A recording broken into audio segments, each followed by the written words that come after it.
भविष्यात जगातील विमानं महाराष्ट्रातील जैव इंधनावर चालतील। पुढारी महाआयकॉन्स कार्यक्रमात केंद्रीय मंत्री नितीन गडकरी यांनी हा विश्वास व्यक्त केला आहे। भविष्यात महाराष्ट्र पेट्रोल डिझेल मुक्त होईल असा विश्वासही नितीन गडकरी यांनी यावेळी व्यक्त केला आहे। महाराष्ट्रातून भविष्य काळात जगातली विमानं महाराष्ट्रातल्या हवाई इंधनावर चालणार आहे, ऑर्गॅनिक बायो। कारण इथेनॉल पासून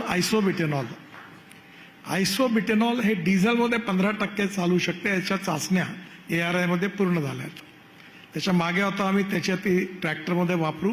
किर्लोस्करनी माझ्याच असते 2 जनरेटर सेट, एक इथेनॉलवर आणि एक आयसोब्युटेनॉलवर 100% लॉन्च केला पुण्यात। आणि इथेनॉल आयसोब्युटेनॉल पासून SAF सस्टेनेबल एव्हिएशन फ्युएल, आणि आता 115 रुपये लिटर भाव सरकारने फिक्स केला। त्याकरता 10,000 कोटी रुपयाचा फंड तयार केला आहे स्टॅबिलाइज करायला। आणि त्यामुळे आपण आरामात 75 रुपये लिटरपर्यंत आपण सस्टेनेबल एव्हिएशन फ्युएल तयार करू शकतो। तो दिवस दूर नाही आता की जगामध्ये आपण आपलं हवाई इंधन सगळ्या विदेशात जाईल आणि आपण एनर्जीला आयात करणार नाही तर एनर्जीला निर्यात करणारा देश बनू।